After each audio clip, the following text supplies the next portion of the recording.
The public hearing. Just perhaps somewhat of a response to Mr. Basnet in terms of the A-frame signs, and I think Mr. Alexander has raised that issue too. From the very beginning, I have not been a fan of A-frame signs on sidewalks, whether it's the downtown or along First Street. I think business owners have a way to advertise their business with signage on the windows and A-frame signs that have handwritten sandwich specials, I think are best if they are attached to the physical building. If you look at some of the restaurants in town, they don't put A-frame signs up on the sidewalk that advertise sandwiches or specials.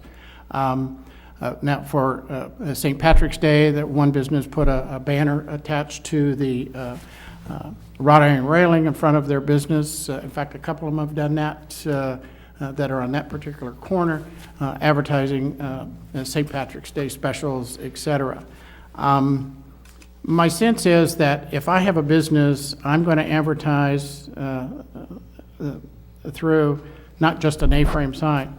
I think we've heard some testimony tonight that says, how do you regulate A-frame signs in terms of how they look, how they appear, the size, and that sort of thing. So my sense is the way you regulate that is you just don't allow them. But then there'll be other people who say, well, that's government infringing upon private businesses, and so there's probably never any real clear and set answer to that. On the other hand, I don't think that it is sign Nazis or one particular person. Yes, Mr. Dowswell has to make decisions on a number of things. We pay him to make those decisions, and we pay him based upon his ability and his knowledge of what he does. So saying that it is arbitrary in nature, I don't think that's I don't agree with that statement. I agree that we need to provide some of the language in here is fine. I don't have a problem with that. But I think in our zeal to be equitable to everyone, we create more problems and we create unintentional consequences to our ordinances. That's not saying that we don't need ordinances. I think we need to have ordinances for standardization. In terms of A-frame signs, personally, I don't agree with them. I don't think they should be in the downtown. I don't even think they should be on businesses, in front of a business. From the standpoint is that they're not uniform in nature. But that's my personal opinion, and I have to set that aside when it comes to making a decision on what is a reasonable ordinance. So back to Mr. Basnet. I don't look at it as a revenue-generating thing. I look at it as a desire to make things reasonable and to make things look good. You can go to a number of cities and you have a variety of things. And I think, people talk about Dixon and it's a small-town charm and it's a nice place to do it. But I think if you didn't have some standardization, whether it's signs or weeds, we need to have something that people know what they can do and what they can't do. So I'll turn it back over to council. Well, I believe that this has been getting hashed out for a number of years. It just got to fruition here recently. I think that the ordinance probably needs a little more tweaking. There's some issues that Councilmember Ceramello brought up that are worthy of consideration that may require it to go back. I don't think we should be building this ordinance to make money. I don't think that's the intent, is to set a standard for everybody to behave and react to. We kind of contradict ourselves here in a couple of places that I'd like to see clarified. I do feel for Mr. Short, having invested in something and brought it to our attention, and suddenly now that we're creating a law that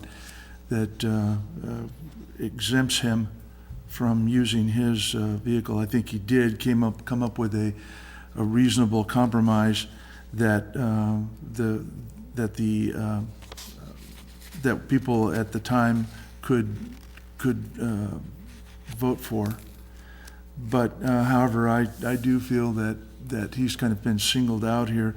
I don't know that it's real attractive to see that big sign in front of his business, but that's his business. That advertisement reflects what he is trying to provide information to other people. And I don't want to overregulate the businesses here, because obviously we're in a situation where we have to encourage business, and every person that puts up the money to have a business and to get advertising and to try and get customers, they're doing the best they can in order to provide information to the public in order to be productive and competitive. So I would say that this probably needs a little more tweaking. I think there's some things we could throw out of here and not try to make money on it. I'm sure that's not our intent. Certainly it isn't mine. I actually have a question about that. The cost, is it just a fee, or is it to cover the costs of reviewing the signs? And All signs that are allowed by this ordinance that require staff to review them, there's a $30 fee. It exists today. So if you come in and want to put a sign on your business, even if it's permitted by a master signing program for like a shopping center, we still have to review to make sure that you're complying with that criteria that's been established by the planning commission, and we charge a $30 fee to take the time to review it. but is that $30 to cover the cost of staff's time and things Well, like? I don't think it covers the cost, council member, but that's what the intent is. Okay.